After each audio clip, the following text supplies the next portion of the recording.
Hey guys, welcome to the second episode of the Tom and Jerry podcast show. I'll be featuring today the breakdown for UFC 257 Conor McGregor versus Dustin Poirier 2. I'll mainly be covering the main and the co-main events for this and pretty much giving you the key to victories.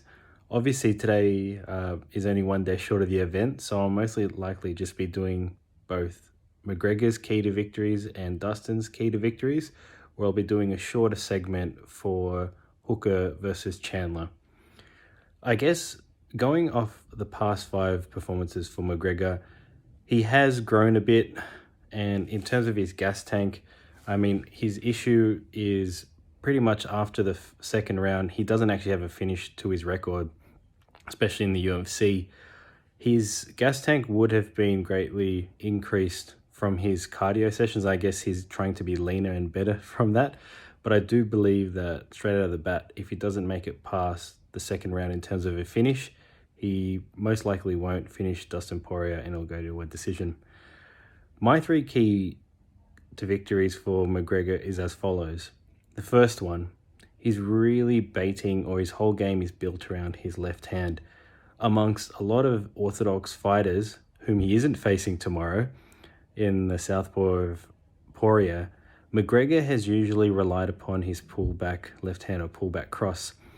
The cross in either it's orthodox or southpaw is a great weapon when you're versing someone that's the opposite stance to you.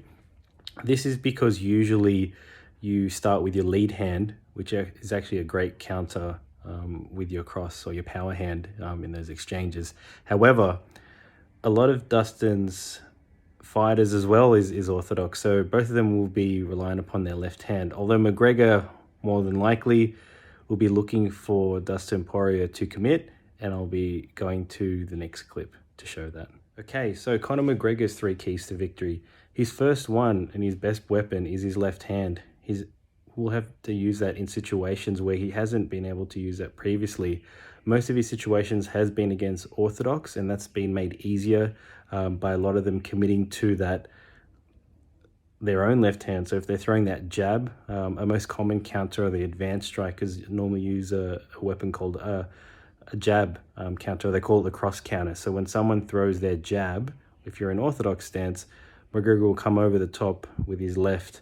In this instance, though, he probably won't be able to use that pullback cross, only because now he's facing a fellow southpaw. He'll have to use it other ways, and I'll show that in various clips next. The second key to victory here is he greatly maneuvers his opponent. He's actually good with his spatial awareness when it comes to striking, almost like a Machida back in the day before they figured him out with his karate style. He's very bouncy back and forth with his movement. He tries to get his opponents to really go upon his left hand. So in saying that, he will throw misguided shots, wild shots such as, hook kicks, spinning kicks, even lazy jabs, just to get his opponent where he wants them. And then he'll try to finish him off with the left hand. So it's really using his movement and guiding his opponents onto his left hand, which is a second key to victory. Using those wild striking techniques to then gauge to his left hand. His third key to victory, in my eyes, is to actually finish the fight early. McGregor really has only eked, split decisions when it comes to big fights such as the Diaz fight in UFC. Obviously, he's had fights beforehand in the other organizations, but I do feel his real key to victory here is to finish the fight early within the first or second round.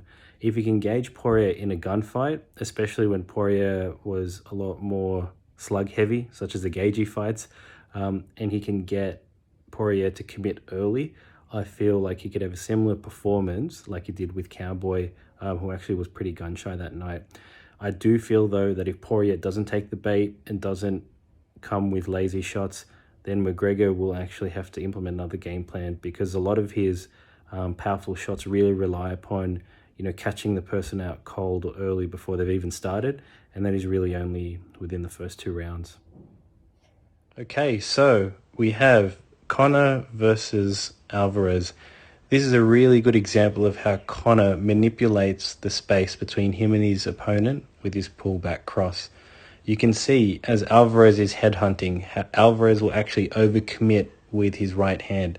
In this case, he'll be throwing a cross, but this is still evident if Poirier chooses to commit to a high jab and steps forward. As you can see here, Alvarez is going to overshoot that right hand. McGregor, who's actually really just stepped out slightly, has still gauged with his lead hand. Normally when a fighter gauges out their lead hand for distance, they almost know that certainly that their power hand will be at least 6 inches forward to the target. And if that is already online with Alvarez's face, he's placed perfectly for that counter shot to move forward or over the target. You'll see here McGregor will actually shoot across and connect. And that will set up the barrage of punches where he's able to claim to the lightweight title. This is something that Poirier really has to be aware of early on or throughout the fight, not to overcommit with his jab, because Conor can still come over the top with his left hand.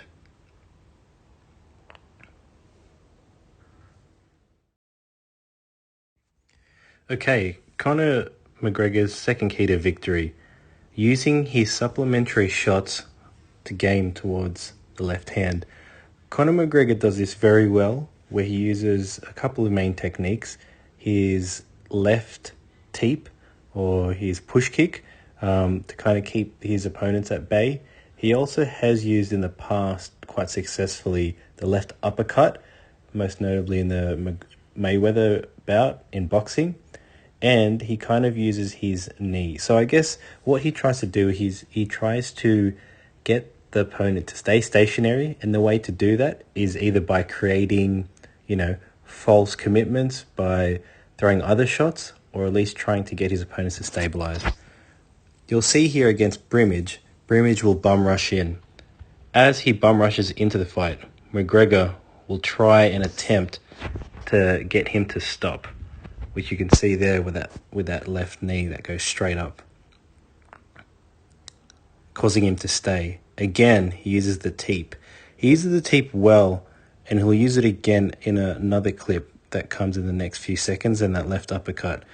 The reason why the left uppercut and the teep there, this one to the face, is used well is because it keeps the opponent in one spot.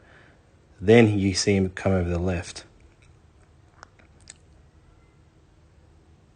If Conor can actually use that, all of his other left shots, such as the left teep and that left uppercut, he can cause his opponents, like he did with Brimage, to stay in range for his left hand. And you see he immediately goes to that left hand when his opponent stays. That's the second key to victory. If you can get Poirier to actually stay stationary with his supplementary shots, it doesn't have to be the teep or the left uppercut. Those are just arsenals that can be well utilized against another southpaw, such as this instance. Even his spinning kicks, if he can get Poirier to move where he wants, that's what he's really setting up, his left hand. All right, let's get to Poirier's three keys to victories. I believe his three key to victories will be the first one, laying down early pressure or pressure within the exchanges. A lot of McGregor's counters or his pot shotting really relies upon being on the outside to medium ranges, where Poirier actually thrives upon pressure fighting, inside fighting, which isn't actually seen a lot in today's boxing. A lot of fighters, even in MMA, is really on the outside or all the way in the clinch. And I believe if Poirier can actually execute in terms of pressure on the inside, McGregor, you've seen even in Diaz 2 and other performances, he's not really great when there's punches in bunches.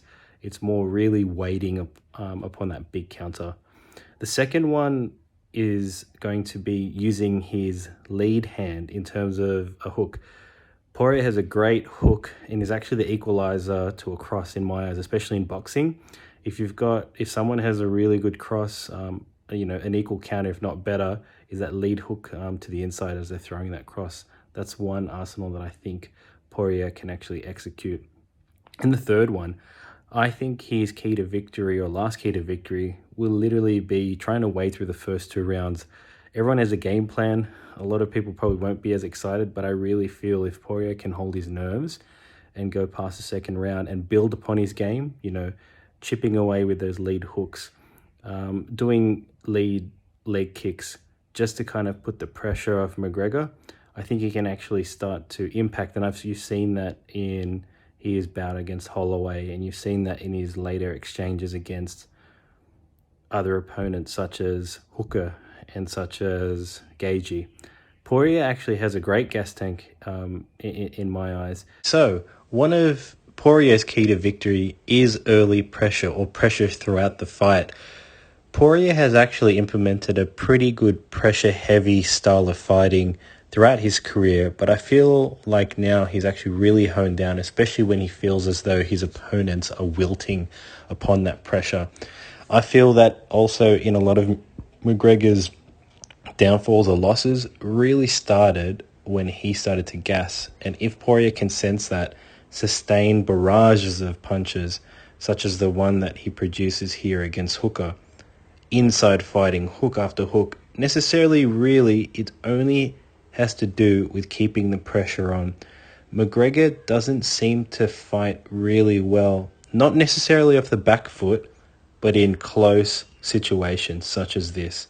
So if Poirier can actually sustain that pressure and keep his guard up, that's another key to Poirier's victory. Okay, another key to victory for Poirier is actually using his lead right hook. Against another southpaw, the equalizer to a cross in my eyes is a lead left hook. They can come right after they commit to their cross, and that's what Poirier actually has a really good shot. Although he's really demonstrated that against Max Holloway, who often switches, you'll notice that here, after Holloway attempts to throw his own cross,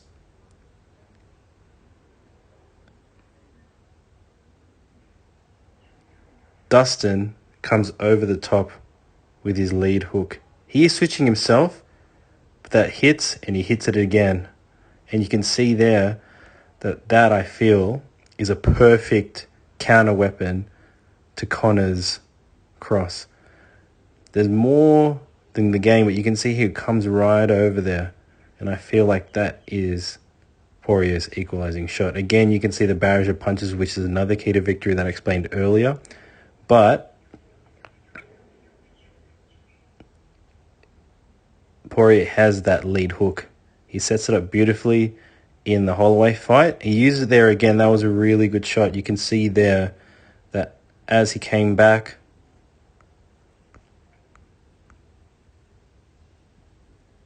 on the in clinch, on the inside, that is where I feel if Holloway actually threw that cross, he comes in right on the inside with that lead hook again. Another key to Poirier's victory. I believe the outcome to this fight will really be wagered upon if Conor McGregor can have that early finish, and if he doesn't, for Poirier to have that late on-pour. I'm actually pulling for the upset in this. I know that Poirier has a loss against McGregor, but I do feel that Poirier is a little bit more mature and a little bit more of a tactician. He builds a little bit more with strategy rather than emotion. And I do feel that he will win tomorrow. All right, guys, let me know below in your comments.